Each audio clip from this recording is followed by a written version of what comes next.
The adventure, Jayant Narlikar. The Jijamata Express sped along the Pune-Bombay route considerably faster than the Deccan Queen. There were no industrial townships outside Pune. The first stop, Lonavala, came in 40 minutes. The Ghat section that followed was no different from what he knew. The train stopped at Karjat only briefly and went on at even greater speed. It roared through Kalyan. Meanwhile, the racing mind of Professor Gaitonde had arrived at a plan of action in Bombay. Indeed, as a historian he felt he should have thought of it sooner. He would go to a big library and browse through history books. That was the surest way of finding out how the present state of affairs was reached. He also planned eventually to return to Pune and have a long talk with Rajendra Deshpande, who would surely help him understand what had happened. That is, assuming that in this world there existed someone called Rajendra Deshpande. The train stopped beyond the long tunnel. It was a small station called Sarhad. An Anglo-Indian in uniform went through the train checking permits. This is where the British Raj begins. You are going for the first time, I presume? Khan Sahib asked. Yes, the reply was factually correct. Gangadharpant had not been to this Bombay before. He ventured a question, and, Khan Sahib, how will you go to Peshawar? This train goes to the Victoria terminus. I will take the frontier mail tonight out of Central. How far does it go? By what route? Bombay to Delhi, then to Lahore and then Peshawar. A long journey. I will reach Peshawar the day after tomorrow. Thereafter, Khan Sahib spoke a lot about his business and Gangadharpant was a willing listener. For, in that way, he was able to get some flavor of life in this India that was so different. The train now passed through the suburban rail traffic.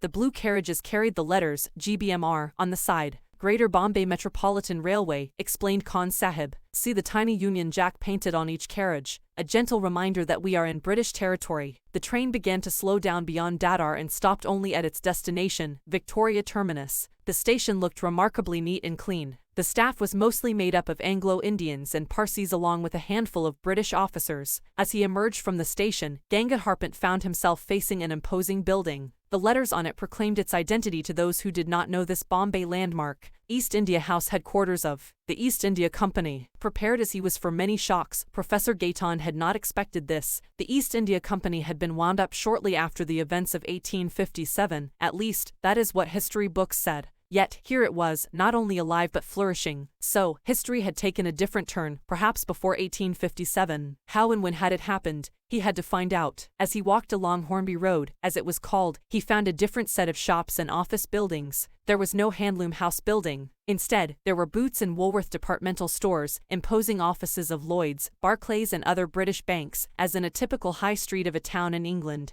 He turned right along Home Street and entered Forbes' building. I wish to meet Mr. Vinay Gaitonde, please, he said to the English receptionist. She searched through the telephone list, the staff list and then through the directory of employees of all the branches of the firm. She shook her head and said, I am afraid I can't find anyone of that name either here or in any of our branches. Are you sure he works here? This was a blow, not totally unexpected. If he himself were dead in this world, what guarantee had he that his son would be alive? Indeed, he may not even have been born. He thanked the girl politely and came out. It was characteristic of him not to worry about where he would stay. His main concern was to make his way to the library of the Asiatic Society, to solve the riddle of history. Grabbing a quick lunch at a restaurant, he made his way to the town hall. Yes, to his relief, the town hall was there, and it did house the library. He entered the reading room and asked for a list of history books including his own. His 5 volumes duly arrived on his table. He started from the beginning. Volume 1 took the history up to the period of Ashoka, Volume 2 up to Samudragupta, Volume 3 up to Muhammad Ghori and Volume 4 up to the death of Aurangzeb.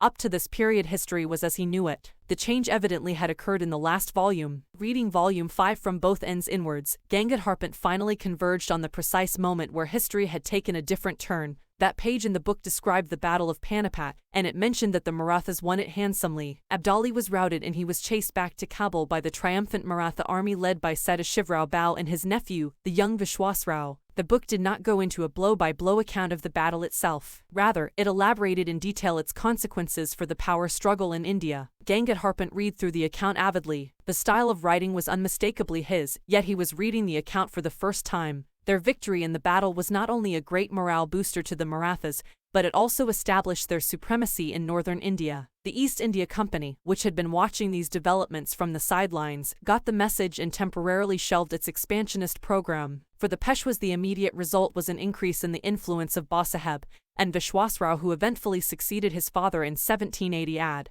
The troublemaker, Dadasaheb, was relegated to the background and he eventually retired from state politics. To its dismay, the East India Company met its match in the new Maratha ruler, Vishwasrao. He and his brother, Madhavrao, combined political acumen with valor and systematically expanded their influence all over India. The company was reduced to pockets of influence near Bombay, Calcutta and Madras, just like its European rivals, the Portuguese and the French. For political reasons, the Peshwas kept the puppet Mughal regime alive in Delhi. In the 19th century, these de facto rulers from Pune were astute enough to recognize the importance of the technological age dawning in Europe. They set up their own centers for science and technology. Here, the East India Company saw another opportunity to extend its influence. It offered aid and experts. They were accepted only to make the local centers self-sufficient. The 20th century brought about further changes inspired by the West. India moved towards a democracy. By then, the Peshwas had lost their enterprise and they were gradually replaced by democratically elected bodies. The Sultanate at Delhi survived even this transition, largely because it wielded no real influence. The Shahanshah of Delhi was no more than a figurehead to rubber stamp the recommendations made by the central parliament. As he read on, Gangadharpant began to appreciate the India he had seen. It was a country that had not been subjected to slavery for the white man. It had learnt to stand on its feet and knew what self-respect was. From a position of strength and for purely commercial reasons, it had allowed the British to retain Bombay as the sole outpost on the subcontinent.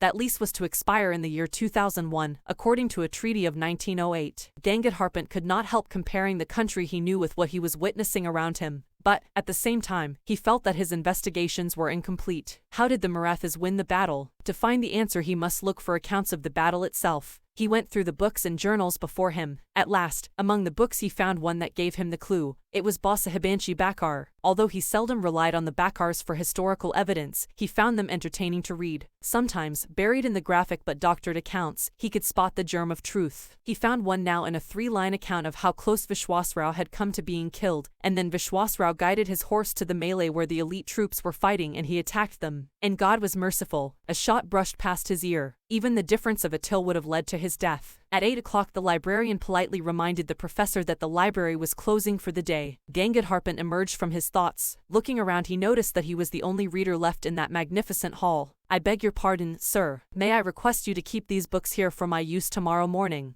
By the way, when do you open?" "At 8 o'clock, sir." The librarian smiled. Here was a user and researcher right after his heart. As the professor left the table he shoved some notes into his right pocket. Absent-mindedly, he also shoved the Bakar into his left pocket. He found a guest house to stay in and had a frugal meal. He then set out for a stroll towards the Azad Maidan. In the Maidan he found a throng moving towards a pandal. So, a lecture was to take place. Force of habit took Professor Gaitan towards the pandal. The lecture was in progress, although people kept coming and going. But Professor Gaitan was not looking at the audience. He was staring at the platform as if mesmerized. There was a table and a chair but the latter was unoccupied. The presidential chair unoccupied. The sight stirred him to the depths. Like a piece of iron attracted to a magnet, he swiftly moved towards the chair. The speaker stopped in mid-sentence, too shocked to continue. But the audience soon found voice. "Vacate the chair. This lecture series has no chairperson. Away from the platform, mister. The chair is symbolic, don't you know?" "What nonsense. Whoever heard of a public lecture without a presiding dignitary?" Professor Gaitan went to the mic and gave vent to his views. "Ladies and gentlemen, an unchaired lecture is like Shakespeare's Hamlet without the Prince of Denmark. Let me tell you." But the audience was in no mood to listen. "Tell us nothing. We are sick of remarks from the chair, of vote of thanks, of long introductions. We only want to listen to the speaker. We abolished the old customs long ago. Keep the platform empty, please." But Gangadharpant had the experience of speaking at 999 meetings,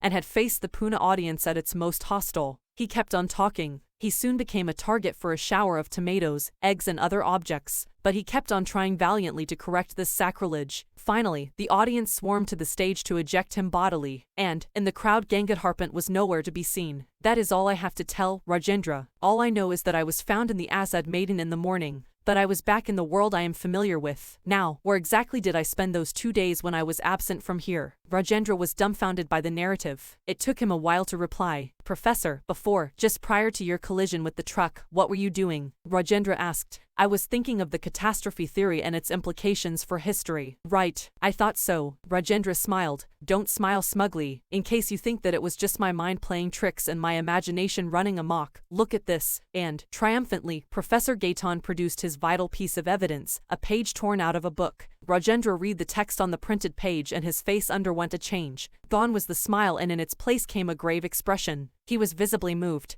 Gangadharpan pressed home his advantage. I had inadvertently slipped the bakar in my pocket as I left the library. I discovered my error when I was paying for my meal. I had intended to return it the next morning, but it seems that in the melee of Azad Maiden, the book was lost, only this torn-off page remained. And, luckily for me, the page contains vital evidence. Rajendra again read the page. It described how Vishwasrao narrowly missed the bullet, and how that event, taken as an omen by the Maratha army, turned the tide in their favor. Now look at this. Gangadharpan produced his own copy of Basahebanshi Bakar, opened at the relevant page. The account ran thus, and then Vishwasrao guided his horse to the melee where the elite troops were fighting, and he attacked them, and God expressed his displeasure. He was hit by the bullet. Professor Gaitonde, you have given me food for thought. Until I saw this material evidence, I had simply put your experience down to fantasy. But facts can be stranger than fantasies, as I am beginning to realize. Facts? What are the facts? I am dying to know, Professor Gaitonde said. Rajendra motioned him to silence and started pacing the room, obviously under great mental strain. Finally, he turned around and said, Professor Gaitonde, I will try to rationalize your experience on the basis of 2 scientific theories as known today. Whether I succeed or not in convincing you of the facts, only you can judge, for you have indeed passed through a fantastic experience, or, more correctly, a catastrophic experience. Please continue, Rajendra. I am all ears, Professor Gaitonde replied. Rajendra continued pacing as he talked. You have heard a lot about the catastrophe theory at that seminar. Let us apply it to the Battle of Panipat. Wars fought face-to-face on open grounds offer excellent examples of this theory. The Maratha army was facing Abdali's troops on the field of Panipat. There was no great disparity between the latter's troops and the opposing forces.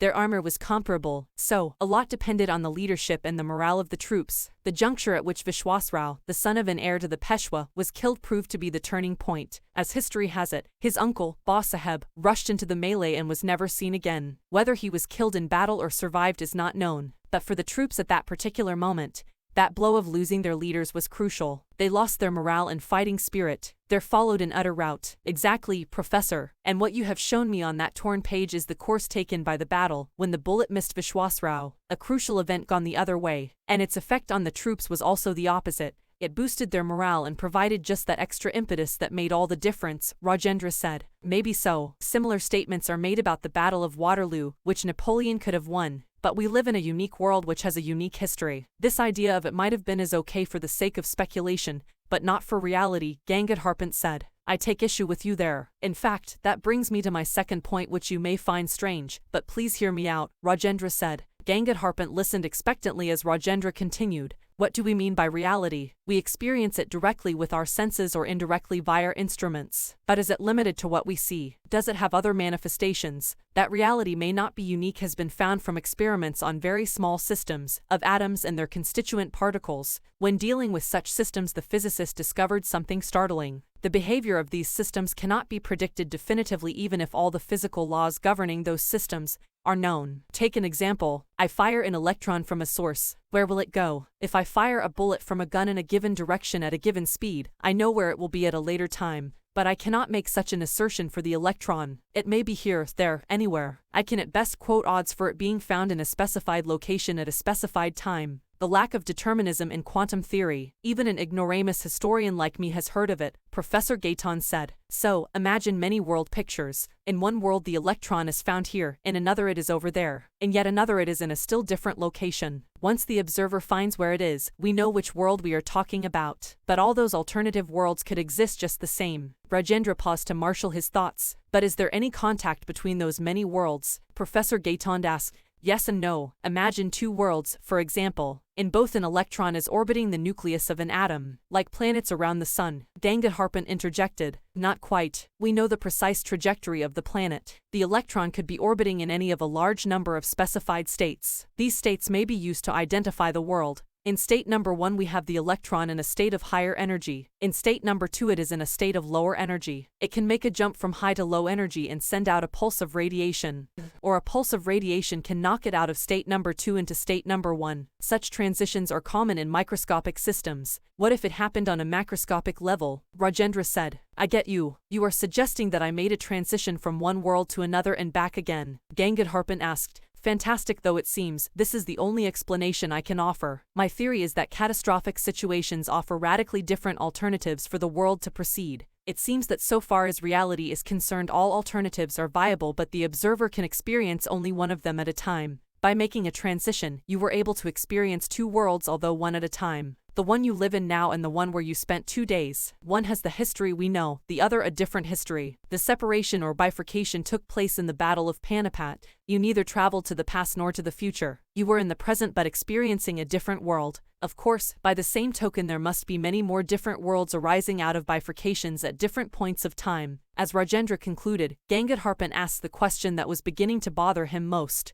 But why did I make the transition? If I knew the answer, I would solve a great problem. Unfortunately, there are many unsolved questions in science and this is one of them. But that does not stop me from guessing. Rajendra smiled and proceeded, you need some interaction to cause a transition. Perhaps, at the time of the collision you were thinking about the catastrophe theory and its role in wars. Maybe you were wondering about the Battle of Panipat. Perhaps, the neurons in your brain acted as a trigger. A good guess. I was indeed wondering what course history would have taken if the result of the battle had gone the other way, Professor Gaitan said. That was going to be the topic of my 1000th presidential address. Now you are in the happy position of recounting your real-life experience rather than just speculating, Rajendra laughed. But Gangadharpan was grave. No, Rajendra, my 1000th address was made on the Azad Maiden when I was so rudely interrupted. No, the Professor Gaitan who disappeared while defending his chair on the platform will now never be seen presiding at another meeting. I have conveyed my regrets to the organizers of the Panipat seminar.